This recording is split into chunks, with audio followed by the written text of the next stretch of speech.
Good morning. Moments ago, the numbers for America's economic growth, or GDP, were just released.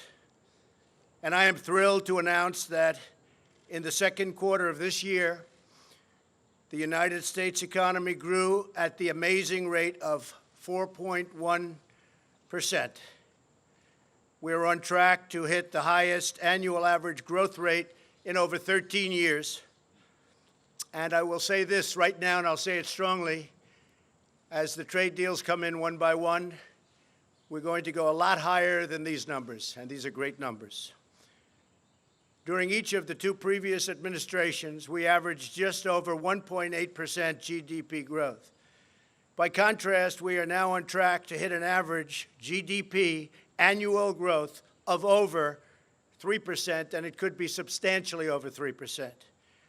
Each point, by the way, means approximately $3 trillion and 10 million jobs. Think of that. Each point, you go up 1 point. It doesn't sound like much. It's a lot. It's $3 trillion, and it's 10 million jobs.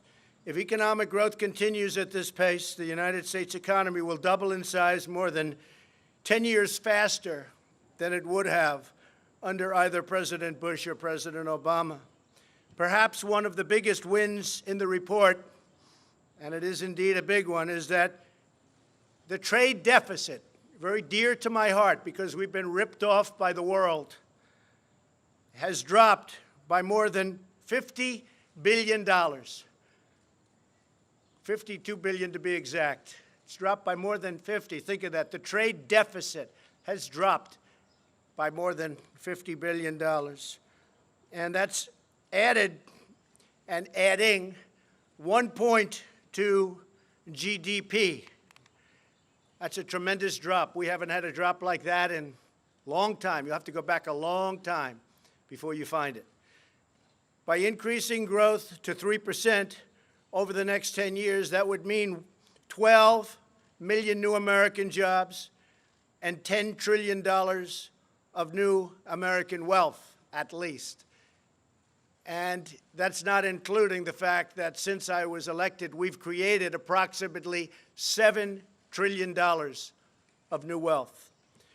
The year before I came into office, private business investment grew at only 1.8%. Last year, it jumped to 6.3%. That was my first full year. We had to do a lot of things to get it to grow. And this year, it's growing at 9.4%. So that's a very tremendous increase. There hasn't been an increase like that in many, many years, decades.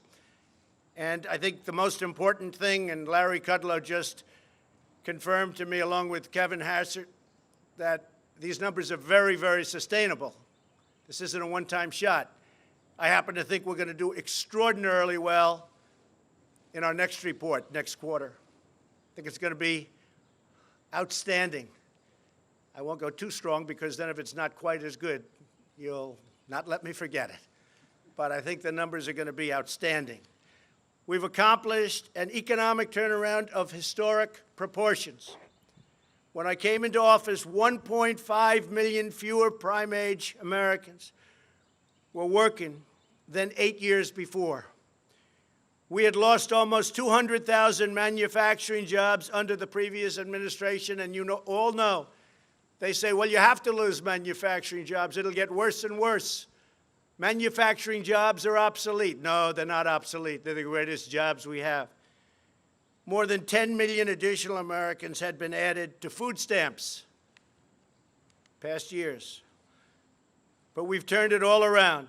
Once again, we are the economic envy of the entire world. When I meet the leaders of countries, the first thing they say invariably is, Mr. President, so nice to meet you. Congratulations on your economy.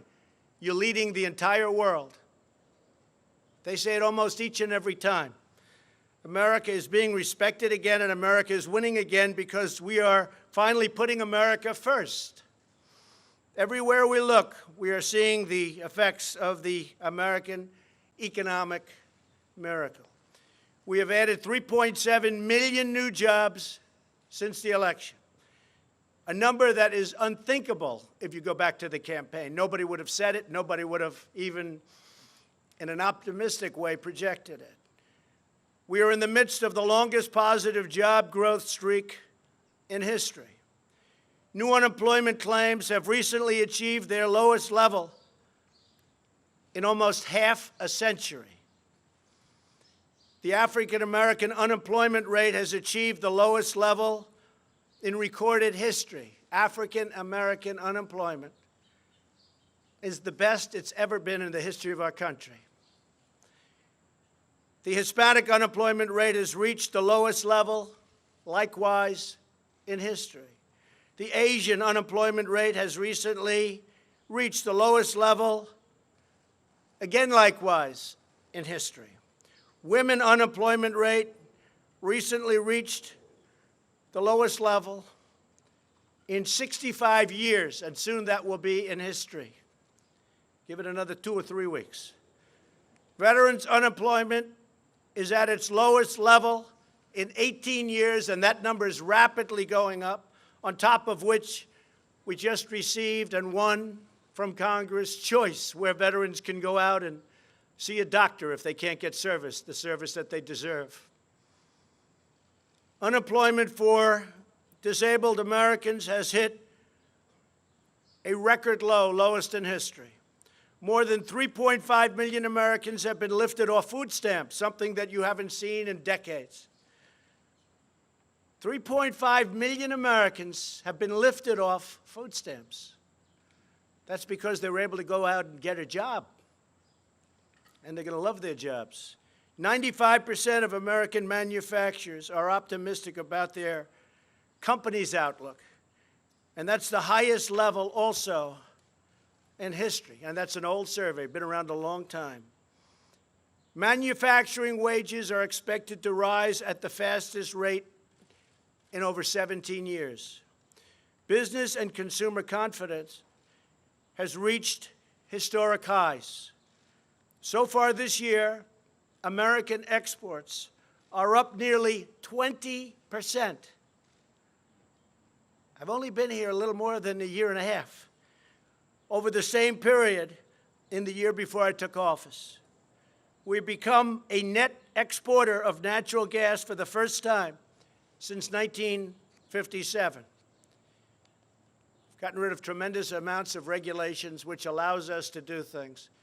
And we still have tremendous regulations on clean air, clean water, the environment. It's very important to me, very important to everybody. But we had unnecessary regulations that were hurting our economy and hurting our country. We have eliminated a record number of job-killing regulations. And with the help of Republicans in Congress, we passed, without one Democrat vote, the biggest tax cuts and reform in our history. And as you know, the Democrats want to end that and raise everybody's taxes. That will be a disaster for our economy. As a result, more than 6 million Americans are now enjoying new bonuses, better jobs, and far bigger paychecks. Yet every single Democrat voted against the tax cuts, every single one. We didn't get one vote. They voted against working families. They voted against small businesses. Not good. In the first 3 months after tax cuts, over $300 billion poured back into the United States from overseas. We think it's going to be, in the end, when completed, over $4 trillion will be back into our country. Apple alone is bringing in $230 billion, and they're building new plants. They're building a magnificent campus. They're going to be spending their money very wisely, but they're spending it in our country, not in some other country. That was made possible by the new tax cut and reform plan. At the same time, we are finally cracking down on decades of abusive foreign trade practice. We were abused by companies. We were abused by the companies within countries. But in particular, we were abused by countries themselves, including allies. Abused like no nation has ever been abused on trade before, because we had nobody watching. They stole our jobs, and they plundered our wealth. But that ended. Yesterday, I was at Granite City Steel, in Illinois. It was an incredible sight. We had an audience of steel workers, some of the roughest, toughest people you've ever seen. And half of them had tears coming down their face. I don't know if these people ever cried before in their life, to be honest. Half of them had tears coming down because we opened a tremendous United States steel plant. They're opening up 7 other plants, and the steel industry is back. They're open for business, and we need the steel industry. And the tariffs did it. And nobody mentions the fact that these plants are creating tremendous numbers of jobs, tremendous. And billions of dollars are pouring into the United States coffers, billions of dollars. But we're getting jobs, we're getting money coming in, we're respected, and eventually the steel prices will really start to go down because all of these new plants are going to be competing against each other. But we won't have foreign countries dumping, that's the word they use, dumping, steel all over the place and destroying our factories, destroying our plants, destroying our companies, and destroying our jobs. Since I was elected, we've added 400,000 new manufacturing jobs. Remember, that was the obsolete deal. Obsolete. I used to say, why is it obsolete? We have to make things. Manufacturing jobs are among our best jobs, and we're just getting started. We've also liberated millions of Americans from the crushing burdens of Obamacare. The cruel individual mandate penalty is gone. That's where you pay a lot of money for the privilege of not having to buy bad health care and pay for it. It's gone. Nobody thought we could get rid of it. That was the most unpopular provision by far, probably on anything, but certainly in Obamacare. And Obamacare is now on its last legs, fortunately. And through associated health plans, we're giving Americans the ability, just opened, millions of people going to be signing up, millions and millions. We're giving Americans the ability to join together to purchase much better and more affordable health care and health insurance, including bidding across state lines. So all of the insurance companies are going wild. They want to get it. You're going to have great health care at a much lower price. It will cost the United States nothing. Nothing. Think of that. It will cost us nothing. And that's Secretary Acosta. Secretary Azar is coming out with another health care plan, somewhat different. Result the same, much less expensive health care at a much lower price. Will cost our country nothing. We're finally taking care of our people. Finally, there's another matter that's of profound importance to me, and I wish to discuss it right now before we leave, because there's nothing like what we've been working on, so important for the lives of not only Americans, but lives all over the world. At this moment, a plane is carrying the remains of some great fallen heroes from America, back from the Korean War. They're coming back to the United States. Mike Pence, our wonderful vice president, will be there to greet the families and the remains. And I want to thank Chairman Kim for keeping his word. We have many others coming, but I want to thank Chairman Kim in front of the media for fulfilling a promise that he made to me, and I'm sure that he will continue to fulfill that promise as they search and search and search. These incredible American heroes will soon lay at rest on sacred American soil.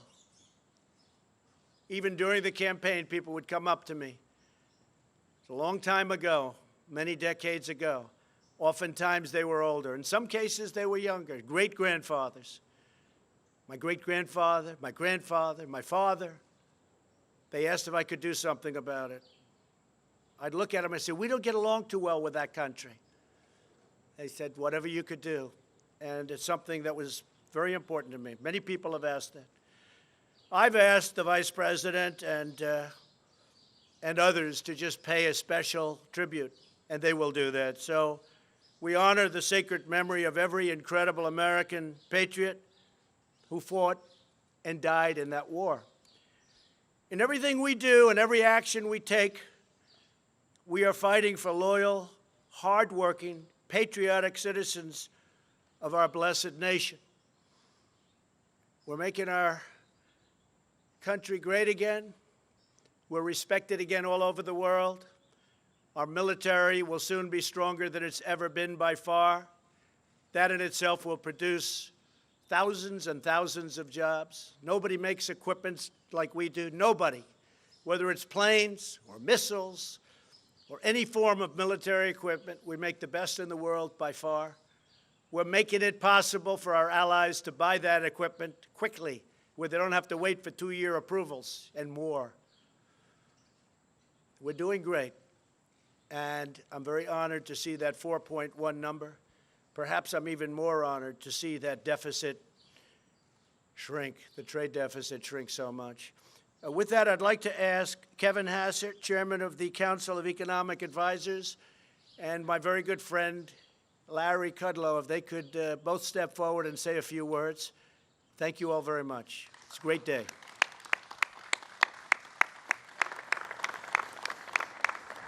Thank you very much, Mr. President, and thank you for your leadership and for the faith that you put in me when you offered me this job.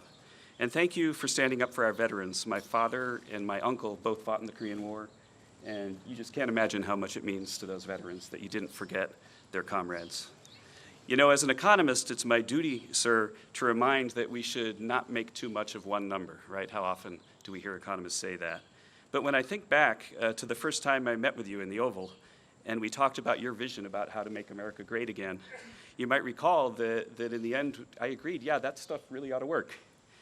And the fact is that if we look at the data today, that we can see the proof in the pudding, that the president's policies are working, and it's not just in the top line, but it's in the details. So the president said that if we deregulate the economy and have a tax reform, that there'll be a capital spending boom because the factories will come back to America. If you look at the data, then the factories are booming again. The president said that if we emphasize energy production here in the US, that we could become a dominant energy economy, even an energy exporter. Well, if you look at the data today, one of the reasons why the data are so strong is that drilling and mining activity skyrocketed in an almost unprecedented way. And finally, and this is the thing that at times, sir, you've kind of looked at me and smiled about whether I really agree with you, you said that you would bring the trade deficit down. And you have. The $50 billion reduction in the trade deficit proves that if you stand up for America's workers and let our allies know that deals that aren't reciprocal are unacceptable, then you can make a lot of progress. And so thank you very much for your leadership, sir, and for your faith in me. Thank you, Kevin. Great job. Thank you. Thank you, sir. Thank you, sir. It's a little warm out here, so I'll be as quick as I can. I want to reiterate what the President said and my pal Kevin Hassett. Look, we've had a pro-growth agenda. It has been in place for a short while. It is already beginning to work.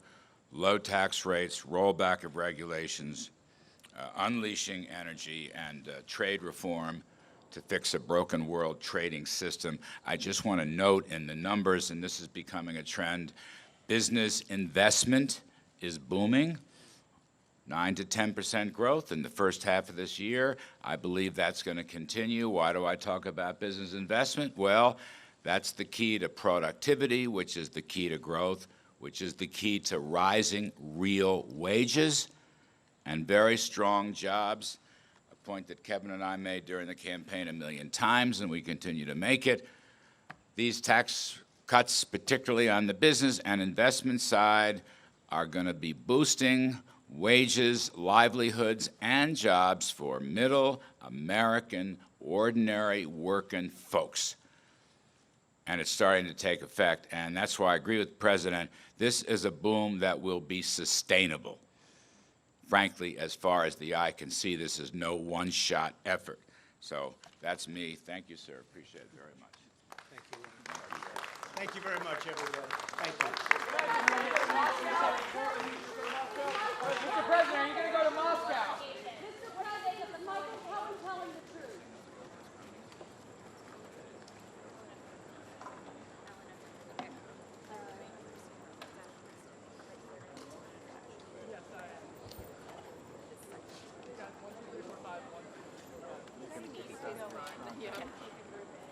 If anybody's ready to go in with me, I'll take the group in.